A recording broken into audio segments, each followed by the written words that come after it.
दुनिया के नक्शे पर एक ऐसी हलचल हुई है जिसने सबको हैरान कर दिया। अमेरिका ने वेनेजुएला पर एक बड़ा स्ट्राइक किया और राष्ट्रपति निकोलस मदुरो अब अमेरिका के कब्जे में है। आधिकारिक तौर पर अमेरिका का कहना है कि वेनेजुएला अवैध रूप से ड्रग्स का सप्लाई कर रहा था, जो अमेरिकी युवाओं को बर्बाद कर रहा है। लेकिन क्या यह असली वजह है? विशेषज्ञों का मानना है कि इस हमले के पीछे की असली कहानी कुछ और ही है। वेनेजुएला का विशाल क्रूड ऑयल भंडार, लिथियम और सोने के खजाने, लॉकडाउन के समय से ही अमेरिका की नजर इन संसाधन पर थी।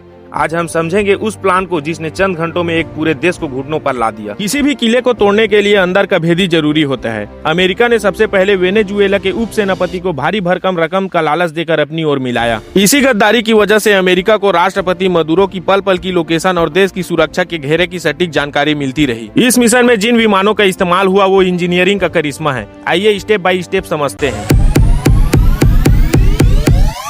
RQ sentinel drone. सबसे पहले 50,000 फीट की ऊंचाई से जासूसी ड्रोन ने पूरे इलाके का हाई रिजोल्यूशन मैप तैयार किया।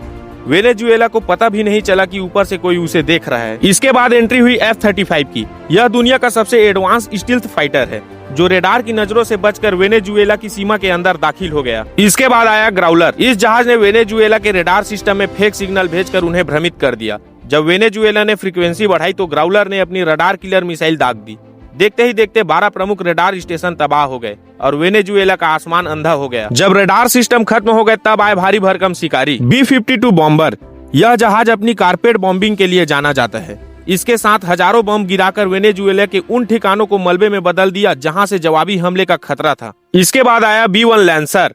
यह सुपरसोनिक बॉम्बर बिजली की रफ्तार से अंदर घुसा और टारगेटेड एरिया को तबाह कर दिया। अब वेनेजुएला की डिफेंस लाइंस पूरी तरह टूट चुकी थी। अब बारी थी जमीनी कब्जे की। नाइट स्टाल्कर।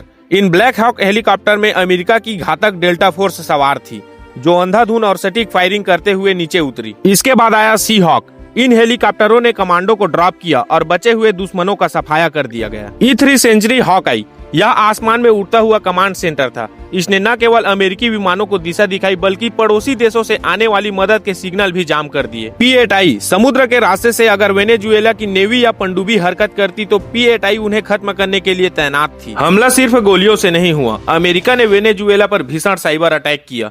पूरे देश की बिजली काट दी गई, कंप्यूटर सिस्टम क्रैश हो गए और पूरा देश एक झटके में दुनिया से कट गया।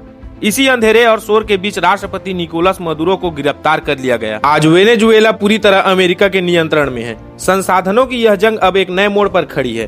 क्या यह वाकई ड्रग्स के खिलाफ लड़ाई थी या सिर्फ तेल और सोने पर कब्जा करने की सोची समझी साजिश? आपको क्या लगता है? अपनी राय कमेंट में जरूर बताएं। अगली वीडियो में हम बात करेंगे इस वार का भारत पर क्या प्रभाव पड़ा।